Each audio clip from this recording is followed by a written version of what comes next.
Hi friends, అందరూ ఎలా ఉన్నారు? ఈరోజు మరొక ఇంట్రెస్టింగ్ స్టోరీ చెప్పబోతున్నాను. నమ్మి మధ్యవర్తిగా పెట్టుకున్నారు, చివరికి అన్నీ పోగొట్టుకున్నారు. ఎలా పోగొట్టుకున్నారో ఈ కథ ద్వారా తెలుసుకుందాం.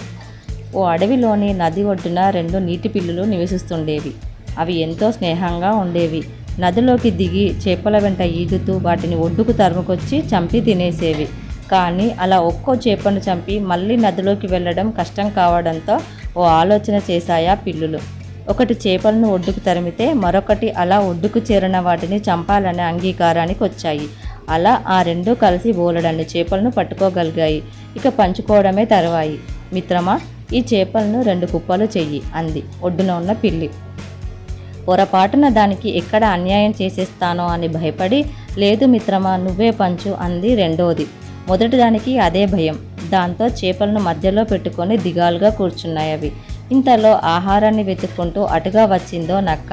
పిల్లులను పలకరించి విషయం అడిగి తెలుసుకుంది. ఓస్, ఇంతేనా? మీకు ఈ చేపలను న్యాయంగా నన్ను పంచమంటారా అడిగింది నక్క. తమ చిక్కు తొలగిపోతుందనుకుంటూ సరేనన్నాయవి.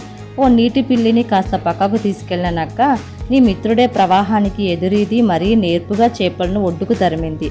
ఒడ్డుకొచ్చిన చేపలను చంపడం తప్ప నువ్వు చేసిందేమీ లేదు. కాబట్టి నీకు రావాల్సిన వాటా చాలా తక్కువ. అందువల్ల చేపల తలభాగం మాత్రం నువ్వు తీసుకో అంది.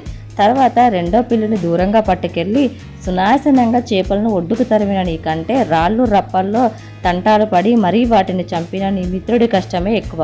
అందువల్ల చేపల తోకభాగం మాత్రం నువ్వు తీసుకో అంది. ఆ మాటలకు 2 పిల్లులు దిగాలుగా సరేనన్నాయి. తర్వాత నక్క చేపలన్నింటి తలలు తోకలు కత్తిరించింది. ఒకదానికేమో తలలు, మరొక దానికేమో తోకలను పంచి మధ్యవర్తిత్వం చేసినందుకు చేపల మధ్య భాగాలను తీసుకొని ఏంచక్కా వెళ్ళిపోయింది. అప్పటికి గాని నీటి పిల్లులకు జిత్తుల మారి నక్క చేసిన మోసం అర్థం కాలేదు. ఆ తర్వాత అవెప్పుడు పంపకాల జోలికి పోలేదు.